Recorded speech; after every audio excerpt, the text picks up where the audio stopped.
एक गांव में राजू नाम का एक लड़का रहता था। वह निशा नाम की लड़की से बहुत प्यार करता था। वो दोनों अक्सर गांव के बाहर नदी के किनारे एक पीपल के पेड़ के नीचे मिला करते थे। उस पेड़ पर एक चुड़ैल का साया था। वो चुड़ैल अक्सर वहां से गुजरने वालों को परेशान किया करती थी। एक दिन राजू और निशा उसी पेड़ के नीचे बात कर रहे होते हैं। तभी निशा, आज तो तुम बहुत ही कमाल लग रही हो। कमाल वमाल छोड़ो, मेरी माँ बार बार शादी के लिए बोल रही है। तुम शादी की बात करने के लिए घर कब आ रहे हो? शादी? लेकिन तुमने तो कहा था कि शादी अगले साल करनी है। अब इतनी जल्दी क्यों? घर वालों के पास मेरे लिए और कई अच्छे रिश्ते आ रहे हैं। तुम आओगे या नहीं? अरे, तुम नाराज क्यों होती हो? तुम्हें वैसे भी मेरे अलावा कौन झेल सकता है। मैं आज ही अपनी माँ से बात करता हूँ। क्या कहा तुमने? अरे नहीं, कुछ नहीं। चलो अब घर चलते हैं। ये सब बातें पीपल पर बैठी चुड़ैल सुन रही होती है। ये लड़का दिखने में बहुत ही अच्छा है। इससे तो सिर्फ मैं ही शादी करूंगी। अगर मैं ही इससे शादी कर लूं तो मजा आ जाएगा। वो चुड़ैल उन दोनों का पीछा करने लगती है और निशा के घर पहुंच जाती है। जैसे ही निशा घर पहुंचती है, उसकी माँ उसे गुस्सा करने लगती है। निशा, ये क्या? तू फिर से देर से आई है। कहाँ जाती हो, कहाँ से आती हो, कुछ पता नहीं चलता। शादी करनी है या नहीं? सब रिश्तेदार रोज रोज मुझसे पूछते रहते हैं। मैं क्या जवाब दूं उनको? अरे भगवान, क्यों कोस रही हो मेरी बेटी को? शादी करके भी कौन से झंडे गाड़ने हैं? अजी, आप तो चुप ही रहिए।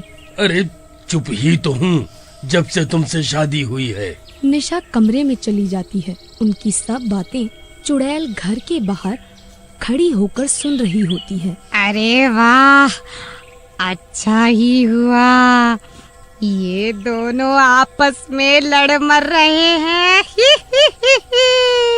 अब इनकी बेटी को उठा के अपने जंगल ले जाती हूँ और बांध देती हूँ। कल तो मेरा राजा शादी की बात करने आएगा ही। फिर जब निशा सो जाती है तो चुड़ैल उसे उठाकर जंगल में ले जाती है और उसे उसी पेड़ से कैद कर देती है जिसमें वो चुड़ैल रहती थी। अरे नहीं, मुझे यहाँ क्यों कैद कर दिया? कोई बचाओ, मुझे बचाओ।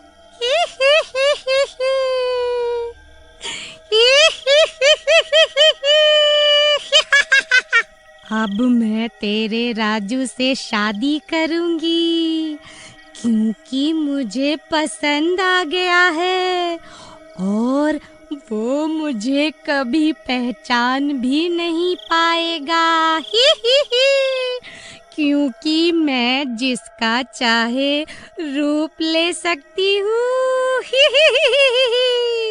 ऐसा कहके चुड़ैल वापस निशा के घर चली जाती है और निशा का रूप ले लेती है। अगले दिन राजू निशा के घर अपने माँ बाप को लेकर आता है। आओ राजू बेटा, बैठो बैठो। अपने माता और पिताजी को भी लाए हो? जी हाँ, ये मेरी माताजी और पिताजी हैं। आइए आइए आइए, बैठिए बैठिए। जैसे कि आप जानते ही हो, राजू और निशा एक दूसरे से शादी करना चाहते हैं। हम भी चाहते हैं कि आप भी इन दोनों की शादी करा दो। जी बहन जी, हमें तो कोई परेशानी नहीं है। आंटी, निशा नहीं है क्या घर में? हाँ बेटा, घर में ही है। सुबह से सो रही है। तुम जाकर देखो तो क्या हुआ। राजू ऊपर निशा के कमरे में जाता है। वहाँ चुड़ैल निशा के रूप में बैठी होती है। उसके बिखरे बाल और लाल आँखें देख के राजू घबरा जाता है। अरे निशा, तुम्हें क्या हुआ? ये बाल क्यों खोल रखे हैं और तुम्हारी आंखें भी लाल लाल सी लग रही हैं। कुछ नहीं, रात में सोई नहीं, इसलिए शायद लग रही होंगी। कुछ दिनों बाद उनकी शादी हो जाती है। फिर शादी के बाद राजू बहुत ही खुश होता है और रात में अपने कमरे में आता है। वहाँ निशा घूंघट में उसका इंतजार कर रही होती है। अरे डार्लिंग, इतना इंतजार कराया, अब अपना चांद सा मुखड़ा तो दिखा दो।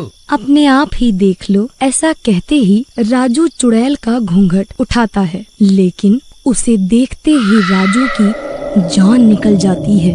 वहाँ निशा के रूप में चुड़ैल बैठी होती है। अरे दैया रे, तुम कौन हो और मेरे कमरे में क्या कर रही हो?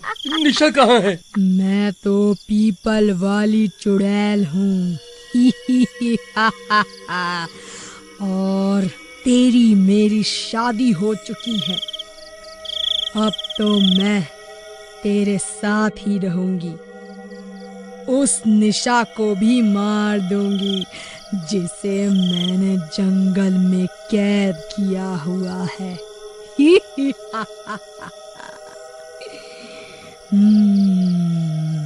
अरे मर गया रे, भागो रे, ये तो चुड़ैल निकली, ये तो भूतिया चांदी निकली।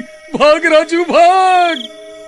राजू डर के मारे वहां से भागता है और सारी बात अपने माँ बाप को बताता है। तभी शोर शराबा सुनकर बाकी गांव वाले भी वहां जमा हो जाते हैं। राजू उन्हें भी सारी बात बताता है। तभी वहां चुड़ैल आ जाती है। अच्छा, तो राजू के बच्चे, तूने यहाँ पे गांव जमा कर लिया है। ये बचाएंगे तुझे। इन सब की मौत इन्हें यहाँ खींच कर लाई है। ये मरेंगे सब के सब। या तो तू मेरे साथ चल। मेरे होते हुए तू इनको नहीं मार पाएगी। मैं तेरे साथ चलने को तैयार हूँ। अरे अरे कोई बचाओ मेरे राजू को। ये पहले ही सिंगल पसली है रे बाबा।